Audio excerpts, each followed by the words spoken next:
नमस्कार, स्वागत है आपका। आपके साथ मैं दीपेश बरगले।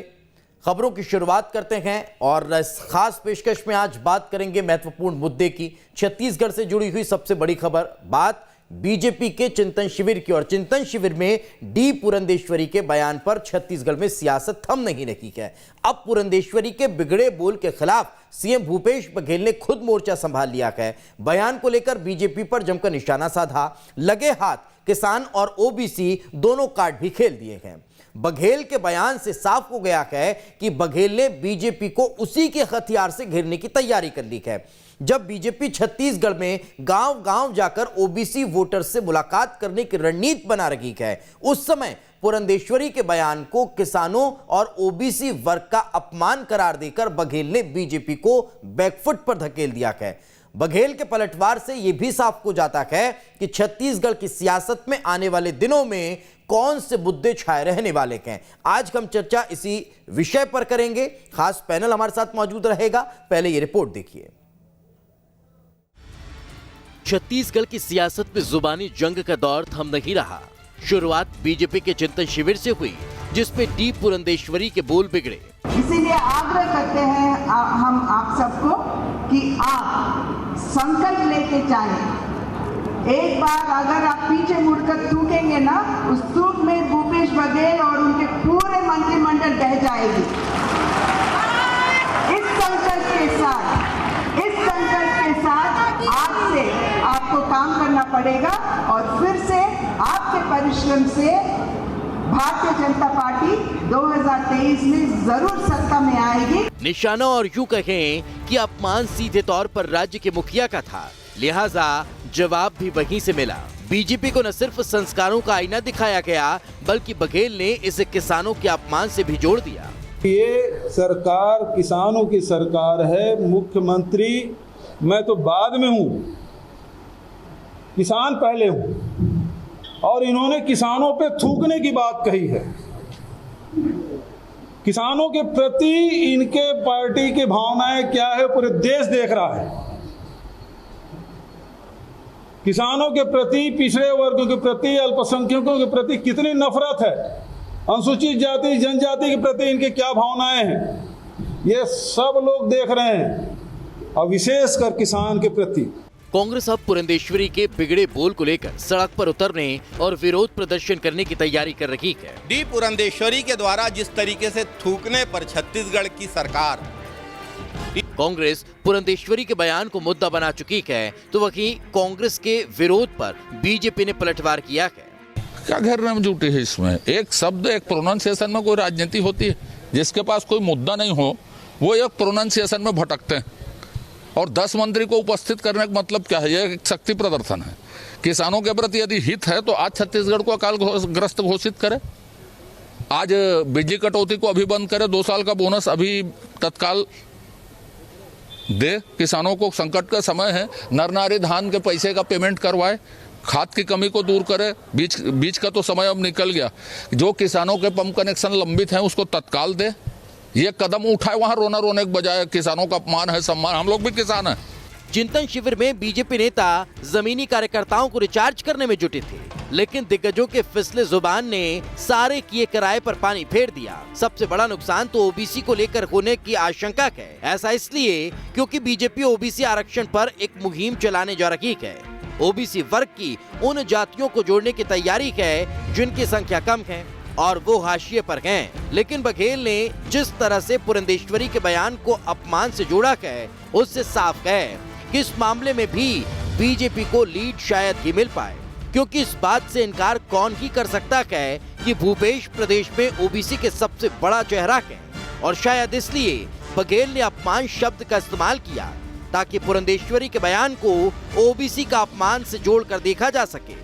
रायपुर से अंकुश के साथ टीम न्यूज स्टेट। तो शब्द छोटा सा था बीजेपी की तरफ से जो बयान सामने आया है उसके लिहाज से, लेकिन इसका असर अब बहुत ज्यादा बड़ा होता हुआ छत्तीसगढ़ की राजनीति में दिखाई दे रहा है। चर्चा करते हैं। सत्यप्रकाश शर्मा जी हमारे साथ जुड़े हुए हैं, वरिष्ठ पत्रकार हैं। डॉक्टर साहब बहुत बहुत स्वागत है आपका। सुशांत शुक्ला जी हमारे साथ हैं, बीजेपी का पक्ष रखेंगे। सुशांत जी आपका भी बहुत बहुत स्वागत है। धनंजय सिंह ठाकुर जी हमारे साथ जुड़ चुके हैं, कांग्रेस का पक्ष रखेंगे। धनंजय जी आपका भी बहुत बहुत स्वागत है। सुशांत जी आपसे ही शुरुआत करते हैं। एक तो ये कि वो राजनीतिक दल जिसका बौद्धिक वर्ग बहुत ज्यादा मायने रखता है, जिसकी बौद्धिक क्षमता को लेकर लोग लोहा मानते हैं, जिसकी शब्दावली, जिसके शब्द शैली को लेकर चर्चा हमेशा होती है कि भारतीय जनता पार्टी में भाषणों की जो गरिमा है वो बहुत उच्च स्तर पर होती है, वहाँ क्या ये शाब्दिक भूल मायने रखती है और एक शब्द की भूल इतनी बड़ी बन जाएगी, क्या इसके बारे में सोचा गया? दूसरी चीज़ ये कि अगर ये छोटी सी गलती आपको लग रही है तो क्या इसका असर बड़ा होता हुआ दिखाई नहीं देगा? इसका खामियाजा बड़ा भुगतना नहीं पड़ेगा? सुशांत जी। भारतीय जनता पार्टी के संगठनात्मक ढांचे पर चिंतन शिविर जैसे बहुत से कार्यक्रम सतत चलते रहते। भारतीय जनता पार्टी भारत की एकमात्र ऐसी राजनीतिक दल है जो चुनावी प्रक्रिया के आधार पर संगठन का कार्य नहीं करती, व्यवस्था के ढांचे के आधार पर काम करती है, संगठन के आधार पर। जिस विषय को लेकर आज इस डिबेट पर चर्चा रखी गई है वो बहुत ही सामान्य बात है और उसके पर्दे के पीछे सत्ता पक्ष की व्यवस्था ये नजर आती है कि वो अपने पार्टी के अंदर असंतोष को छिपाने के लिए छोटे से विषय को तूल देने पर आमादा है। स्वयं भूपेश बघेल अपने हाईकमान के सामने शक्ति प्रदर्शन करने की स्थिति में है और जिस भूपेश बघेल जी के नेतृत्व में छत्तीसगढ़ में अराजक, धोखाधड़ी, विश्वास और भ्रष्टाचार को समर्पित सरकार हो, उस माननीय भूपेश बघेल जी को पहले अपने गिरबान पे झांकना चाहिए, बल्कि भारतीय जनता पार्टी के किसी नेता के बयान पर कीचड़ इधर मचाने के बजाय। सुशांत जी, एक ऐसा बयान जिसमें थूकने की बात हो रही हो, उसको डिफेंड करने के लिए आप इतनी सारी बातें कर देंगे? आपको यह बयान बिल्कुल भी गलत नहीं लगता? आपसे एक विषय बहुत क्लियर कर देना चाहता हूं। एक तो पहली बात, माननीय पुण्यश्री जी हमारी छत्तीसगढ़ की राष्ट्रीय महासचिव होने के नाते प्रभारी हैं और वो मूलतः आंध्रा से आती हैं। हिंदी के विषय पर अगर उनका विषय कोई आया होगा, इस विषय की मुझे जानकारी अभी तक नहीं है, परंतु मैं आपसे पूछना चाहता हूं कि इस छोटे से शब्द की डिबेट को लेकर छत्तीसगढ़ में व्याप्त सत्ता के घमासान की लड़ाई को छिपाने का प्रयास नहीं हो रहा है। क्या आपको लगता नहीं है बात? सर, छोटे से शब्द को लेकर आप लोगों के ट्विटर हैंडल बदल जाते हैं। छोटे से शब्द को लेकर आप कांग्रेस के बड़े बड़े नेताओं को घेरने लगते हैं और वही अगर छोटा सा शब्द अगर बीजेपी के किसी नेता की तरफ से निकल जाए तो वो आपको छोटा सा नजर आता है।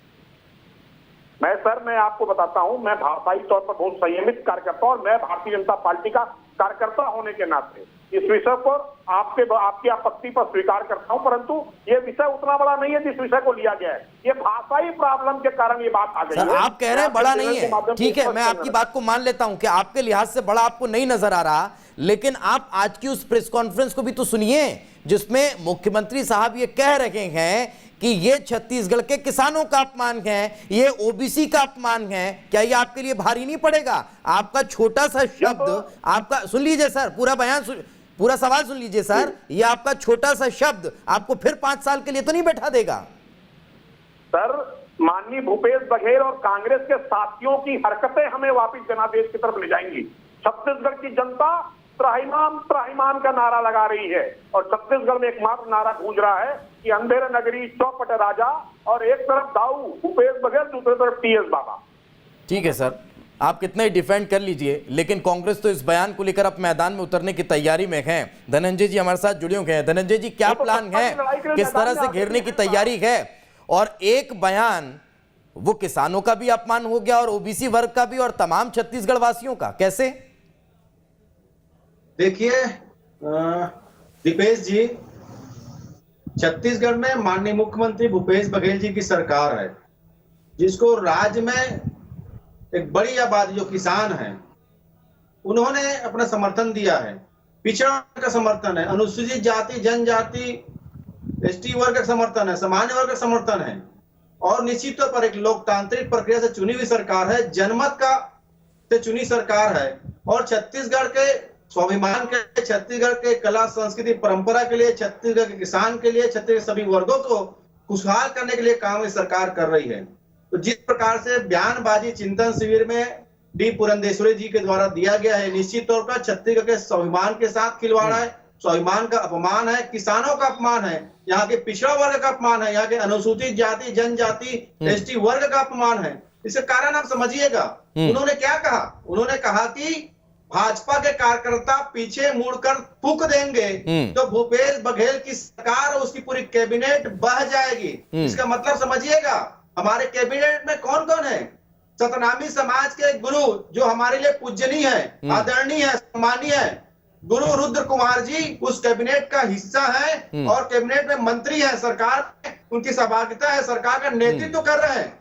उसी कैबिनेट में अमरजी भगत जी, कौशिक लखमा जी और हमारे प्रदेश कांग्रेस के अध्यक्ष मोहन मकाम जी जो विधायक है, जिनकी सरकार में सहभागिता है, उसके अलावा आदिवासी वर्ग से लोग उस सरकार का नेतृत्व एक कर रहे हैं। बयान में आपने तमाम जातियों को समेट लिया धनंजय जी, बहुत शानदार है। अब मेरा सवाल भी ले लीजिए सर, उतना ही समय मैंने सुशांत जी को भी दिया, मेरा सवाल भी सुन लीजिए सर।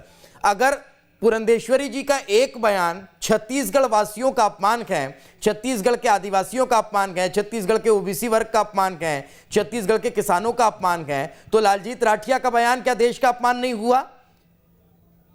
देखिए, मैंने पहले कहा ना, कांग्रेस पार्टी क्या सुन लीजिए सर, क्या मणिशंकर अय्यर का बयान देश का अपमान नहीं हुआ? कांग्रेस पार्टी किसी भी ऐसे बयान का समर्थन नहीं करती है। मणिशंकर अय्यर जी ने जो कहा, तो फिर सर मणिशंकर अय्यर जी का विरोध क्यों कांग्रेस पार्टी ने नहीं किया? लालजीत राठिया के बयान का क्यों विरोध कांग्रेस पार्टी ने नहीं किया? पार्टी ने बैन लगाया, आपको याद क्यों कवासी लखमा जी के बयान का विरोध कांग्रेस पार्टी ने नहीं किया? करने वाले, अपमानित करने वाले, देश को अपमानित करने वाले बयान का कभी समर्थन नहीं करती है, जिस प्रकार आज भारतीय जनता पार्टी कर तो विरोध भी नहीं किया ना सर। लालजीत राठिया के बयान का विरोध किया हो तो बता दीजिए, कवासी लखमा के बयान का विरोध किया हो तो बता दीजिए, मणिशंकर अय्यर के बयान का विरोध किया हो तो बता दीजिए। लेकिन जिस प्रकार से दीपेश जी, डी पुरंदेश्वरी जी और भारतीय जनता पार्टी ने छत्तीसगढ़ीय अस्मिता का, छत्तीसगढ़ सम्मान का अपमान करने का काम किया है। सर ये भी तो छत्तीसगढ़ के लोग थे जिनके नाम गिरा रहा हूँ। आज शुरुआत नहीं हुआ है, बोल दीजिए ना, इन्होंने भी गलत कहा। रमन सिंह जी उस दौरान भी उन्होंने भूपेश बघेल जी को छोटा आदमी बताया था। तो इनकी सोच है, इनकी संस्कृति और इनके कल्चर में शामिल है चीजें। ठीक है सर, ठीक है। अराजकता, धोखाधड़ी, भ्रष्टाचार, विश्वासघात, अरे जुमलाबाजी करना, देश और ये को बात बेचना, करते हैं देश को अस्मिता की। बांटना, हिंसा फैलाना है भाजपाइयों का काम है। औरत की बुलंदी है, पल भर का तमाशा है, और जिस जाल पर बैठे हो जाल टूट भी सकती है। जनता के जनादेश दिया है, जनता के लिए काम करें, जनता के लिए काम करें, सत्ता के लिए नहीं। 10 अकबर रोड, 10 जनपद या दौरा बंद करें, विधायकों विधायक क्षेत्र से गाया, प्रधानमंत्री क्षेत्र से गाया, अपना उनको सिंगला चला रखी इन्होंने, सामने नीलामी पर है। ठीक है सर, ठीक है सर, थोड़ा सा शांत हो जाइए, थोड़ा सा शांत हो जाइए। इसमें सिर्फ समय जाया जाता है। आपकी बातें दर्शकों को समझ में नहीं आती। रोक रहा हूं, आप दोनों को रोक रहा हूं, वापस लौटता हूं आपके पास। सर एक एक करके अपनी बात रखेंगे, बहुत अच्छे से समझ में आएगी। सत्यप्रकाश जी, सवाल यही उठता है कि एक तरफ इस बयान को भारतीय जनता पार्टी बता रही है कि ग्रामेटिकल मिस्टेक थी, थोड़ी सी शाब्दिक मिस्टेक हो गई, एक शब्द इधर से उधर हो गया, इसलिए ये बयान निकलकर सामने आ गया। वो थोड़ा सा पचता नहीं है, समझ में नहीं आता है कि आखिर इतनी सी बात को नहीं सकती। और दूसरी चीज ये, जितना हल्के में इसे बीजेपी ले रही है, क्या वाकई में ले रही है या सिर्फ दिखा रही है? क्योंकि इसका असर बहुत व्यापक होने वाला है, जिस तरह की स्ट्रेटेजी कांग्रेस की है। सत्यप्रकाश जी। जी दीपेश जी, यहाँ मणिशंकर अय्यर जी का जिक्र हुआ है, तो मैं इस चीज़ से लिंक करते हुए एक चीज़ बताना चाह रहा हूँ आपको। मणिशंकर अय्यर जी के बयान ने गुजरात में कांग्रेस की सरकार को हाथ से निकाल दिया था, आपको पता है?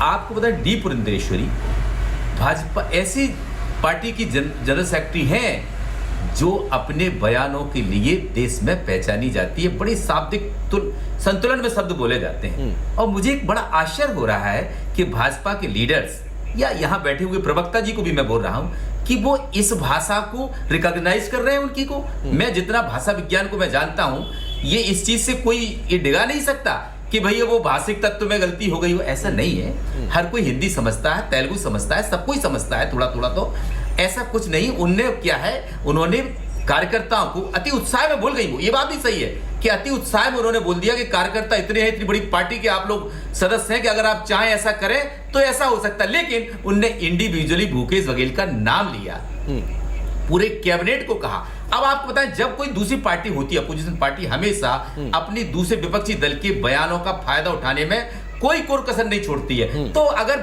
कांग्रेस की जो गवर्नमेंट है छत्तीसगढ़ में या भूपेश जी इस बयान का फायदा उठाना चाहते हैं तो इसमें कोई राजनीति में कोई इसकी बुराई नहीं है कि, लेकिन मुझे लगता है कि भाजपा की तरफ से इस बयान के लिए कोई ना कोई ऐसा बयान आना चाहिए जिससे वहां की ओबीसी वर्ग या छत्तीसगढ़ की जनता में जो कांग्रेस फायदा उठाना चाहती है वो फायदा पार्टी ना उठा पाए। लेकिन ये बात भी पक्की है कि भूपेश बघेल ओबीसी वर्ग को वहां लीड करते हैं ये कांग्रेस के अंदर, तो ये चीज पक्की बात मान लो, उन्होंने इस चीज को अपने ऊपर लिया है। और मध्य प्रदेश छत्तीसगढ़ की अगर बात करें, छत्तीसगढ़ में भाजपा का परफॉर्मेंस 2018 में बहुत पुअर रहा है। वहां भाजपा को बहुत ज्यादा काम करने की आवश्यकता है। ऐसा नहीं है कि भूपेश बघेल की सरकार को हल्के में लेके कहें कि नहीं हम 14 आज एमएलए हैं, कल हमारी पूरी सरकार मेजोरिटी में आ जाएगी। नहीं, अगर ऐसा भाजपा का रवैया रहा तो 2023 में भाजपा को मुश्किल फिर दोबारा पड़ जाएगी। इसलिए सेंट्रल लीडरशिप और स्टेट की बीजेपी को इस पर बहुत सीरियस होकर सोचना पड़ेगा। मणिशंकर अय्यर के बयान को दिमाग में रखना पड़ेगा कि कैसे सत्ता हाथ से निकल जाती है। ये चीज जब तक ध्यान में भाजपा नहीं रखेगी, केवल इसमें उल्टी सीधी बातें करके इधर उधर घुमा के, यही मैं समझना चाह रहा था सुशांत जी से, मैं यही समझना चाह रहा था कि जो आप लोग ऊपर दिखा रखे हैं कि सब कुछ बढ़िया है, कोई दिक्कत नहीं है, ये तो सामान्य सी गलती थी, लेकिन इसके पीछे वाकई में क्या आप लोग उस चिंतन शिविर के बाद कोई चिंतन कर रहे हैं या नहीं कर रहे हैं? क्योंकि ये बड़ा बयान अगर इसको कांग्रेस अपनी स्ट्रेटजी के तहत इस स्तर पर ले जा रखी है कि ये छत्तीसगढ़ियों का अपमान है, ये किसानों का अपमान है, ये ओबीसी का अपमान है, आदिवासियों का अपमान है, तो फिर आप समझ सकते हैं कि कहां तक का खामियाजा भुगतना पड़ सकता है बीजेपी को। आर्थिक आपातकाल की तरफ दौर से गुजर रहा है। छत्तीसगढ़ में अराजकता, धोखाधड़ी, विश्वासघात और भ्रष्टाचार को समर्पित माननीय भूपेश बघेल जी की सरकार चल रही है। तबादला उद्योग इसके साथ जुड़ गया है, खाने और नीलामी पर है, खरीद पर दाऊ टैक्स है, संवैधानिक ढांचे का संतुलन ये खो चुके हैं, भू माफियाओं की मौज और सरकारी संपत्ति नीलामी पर है। अच्छा, मतलब इन सब का तोड़ यही है, इस बयान का तोड़, इस बयान पर अगर कांग्रेस मैदान में इस मुद्दे को लेकर जा रही है तो उसके तोड़ आप गिना रहे हैं ना। सुन लीजिए सुशांत जी, मेरा सवाल भी सुन लीजिए, सवाल सुन लीजिए सर, ताकि दर्शकों को समझ में आए कि आप बोल क्या रहे हैं। और यही छत्तीसगढ़ की बलिहारी है कि छत्तीसगढ़ की अस्मिता की बात, सर दर्शकों को समझ में आए कुछ ये तो बता दीजिए। ये जो आप छत्तीसगढ़ की अस्मिता की बात करते हैं तो छत्तीसगढ़ की जनादेश, ठीक है सर, भाषण दे लीजिए, छत्तीसगढ़ के हित में काम करें। 11 अकबर रोड और गांधी परिवार की स्वामी भक्ति में समय न जाया करें। छत्तीसगढ़ आपको जनादेश दिया। ठीक है सर, हो गया आपका भाषण, हो गया सुशांत जी, आपका भाषण खत्म हो गया, तो मेरा सवाल ले लीजिए सर। ये जो आप गिना रहे हैं, ये जो लंबी चौड़ी लिस्ट लिख कर लाए हैं, अरे सुन भी लीजिए सर, सुनना भी सीखिए, सुनना भी सीखिए। अगर सुन लिया होता ना तो शायद इस तरह के बयान नहीं आते। सर सुन लीजिए और छत्तीसगढ़ के जनादेश का सम्मान करें। सर आपका ईपी ठीक नहीं है, जरा उसको भी दुरुस्त कर लीजिए। मेरा सवाल शायद आप तक पहुंच नहीं पा रहा है। मैं ये पूछना चाह रहा हूं कि ये जो पूरी लिस्ट आपने पढ़कर सुनाई है, ये क्या काउंटर है जो कांग्रेस अब आपके इस बयान को लेकर मैदान में उतरेगी, उसके काउंटर में आप ये सब रखने वाले हैं? धनंजय सिंह जी से, मैं अपने साथी धनंजय सिंह जी से एक बात पूछना चाहता हूं कि जब टीएस बाबा जो इस प्रदेश के कद्दावर नेता और मंत्री हैं, उनके परिवार पर भद्दी टिप्पणी करने वाले बृहस्पति सिंह जी को माननीय मुख्यमंत्री सदन में प्रोत्साहित करते हैं। हमारी पार्टी में क्या हो रहा है सर, ये सुलझ नहीं रहा है, आप उनकी पार्टी में झांक रहे हैं। मेरे सवाल आपको सुनाई दे नहीं रहे हैं, आप डिबेट करने चले हैं धनंजय सिंह जी से। सर मेरे सवाल का जवाब भी दे दीजिए ना, आप ही सवाल कर लेंगे तो मैं बैठा क्यों हूँ, आप ही पूछ लीजिए सर। धनंजय जी, खैर सुशांत जी को शायद मेरी आवाज सुनाई नहीं दे रही है। धनंजय जी, मेरा सवाल यही है, क्या बैठे बैठाए कांग्रेस को एक बड़ा मुद्दा मिल गया जिसको लेकर अगर ओबीसी वर्ग को साधने के लिए बीजेपी निकली थी, उसके तोड़ के रूप में अब इस बयान को प्रचारित किया जाए? देखिए दीपेश जी, ये मुद्दा का सवाल नहीं, बात ये हो रही है कि छत्तीसगढ़ महतारी के लाल माननीय मुख्यमंत्री भूपेश बघेल जो किसान पुत्र हैं और किसानों को लेकर जो भाजपा नेताओं ने लगा, चाहे मैं दिल्ली के आंदोलन की बात करूं, इनको थोड़ा विधानसभा के सत्र में किया जाता है। आपको बताएं, आज छत्तीसगढ़ विधानसभा के सत्र में छत्तीसगढ़ के मंत्री टीएस यादव महतारी के लाल नहीं है क्या, जिनका अपमान आपकी सरकार, आपकी पार्टी के विधायक करते हैं, उनके परिवार के खिलाफ फर्जी टिप्पणियां करते हैं और आपके मुख्यमंत्री उनको सदन में प्रोत्साहित करते हैं, तब छत्तीसगढ़ की अस्मिता की बात कहा जाती है। आप बताएं आज। दीपेश जी बोले तो बात खत्म करूं। सुशांत जी अब जवाब ले लूं धनंजय जी का? जवाब दीजिए आपके पास। बोलिए धनंजय जी, बोलिए। शांत करा लूं, क्योंकि ऐसी बकबक करते रहेंगे, ऐसे इनके प्रभारी करते हैं। धनंजय जी माफी चाहूंगा कि मेरी डिबेट में कृपया कर शब्दों के मर्यादा को आप भी समझिएगा। देखिए दीपेश जी, शब्दों का मर्यादा मैं नहीं लांघता, अगर कोई लांघे तो मैं उससे भी ज्यादा आगे जाता हूँ। नहीं, अभी उन्होंने तो नहीं लागी सर। ये जब बात कर रहे थे तो मैं शांति से सुन रहा था ना, वो उस चीज को मैं मान रहा हूँ, इसलिए मैंने उनको रोक दिया। सर आप अपनी बात कंप्लीट करिए, समय का अभाव है। ऐसा बात करेंगे डिबेट नहीं होगा। बोलिए सर, बोलिए आप। इनका चिंतन शिविर नहीं है, डिबेट चल रही, बात रखें हम लोग। बोलिए धनंजय, जल्दी बोलिए, समय का अभाव है। मैं अपनी ये बात कहना कंप्लीट चाह रहा हूँ, करिए। छत्तीसगढ़ में माननीय मुख्यमंत्री भूपेश बघेल जी किसान पुत्र हैं, और किसानों को लेकर आरएसएस भाजपा क्या कर रही है। दिल्ली में आप देखिए ना, जो आंदोलन चल रहे हैं, उस किसान आंदोलन में शामिल किसानों को आरएसएस भाजपा के लोग क्या बोलते हैं, कभी आतंकवादी बताते हैं, कभी नक्सली बोलते हैं, कभी टुकड़े टुकड़े बोलते हैं। छत्तीसगढ़ में इनके सांसद है संतोष पांडे जी, उन्होंने तो नक्सली बता दिया। तो किसानों को लेकर जो भाजपा और आरएसएस लगातार अपमानित करने का काम कर रही है, छत्तीसगढ़ियों को अपमानित करने का काम कर रही है। कहा ना, हमारी कैबिनेट में सतनामी समाज के पूजनी, हमारे भी पूजनी जो है गुरु रुद्र कुमार जी है, उस पर थूकने की बात करते हैं, कैबिनेट पर थूकने। ये कैसी राजनीति करना चाहते हैं सर? फिर से सुनिएगा बयान, उन्होंने कैबिनेट पर थूकने का नहीं बोला है। शामिल उनमें थूकने की बात करते हैं। सुन लीजिए सर, एक बार फिर से बयान सुनिएगा सर। धनंजय जी एक बार फिर बयान सुनिएगा। इतनी भी अंधेरगर्दी नहीं है सर।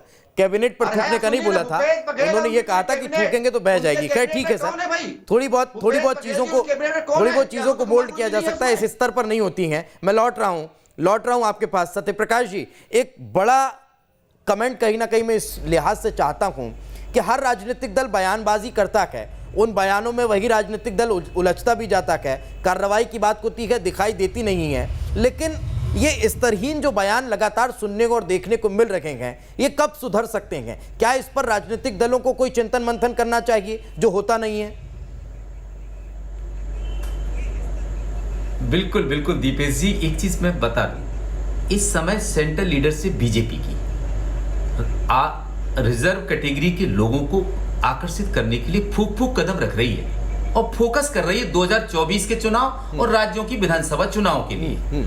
ऐसे वक्त में अगर कांग्रेस पुरेंद्रेश्वरी के जो बयान को लेकर अगर किसी वर्ग विशेष या अल्पसंख्यक पिछड़े वर्ग की तरफ ले मूव करती है, तो कहीं ना कहीं ये सेंट्रल लीडरशिप की प्लानिंग पर एक बड़ी चोट है। लेकिन एक आपने बहुत अच्छा सवाल पूछा है कि अगर ऐसे ही बड़े लीडर्स अपने जबान से ऐसे बयानों को निकालेंगे तो क्या राजनीति किस स्तर पर जाएगी? मेरे ख्याल से तो पुरेंद्रेश्वरी जी को तुरंत उसमें ये मान लेना चाहिए था कि ये मेरी शाब्दिक भूल है और उसके लिए मैं क्षमा चाहती हूँ छत्तीसगढ़ की जनता से। किसी से कोई आवश्यकता नहीं थी, बात अपने आप खत्म हो जाती। और ऐसे बयान चाहे कांग्रेस से बयान को अगर छत्तीसगढ़ में ओबीसी वर्ग पर निशाना साधा जा रहा है, उस पर अगर देखा जा रहा है तो इसका व्यापक असर हो सकता है। और मुझे लगता है कि इसको लेकर आलाकमान भी अब इस पर चिंता कर रहा होगा, इस पर कोई संज्ञान लिया होगा।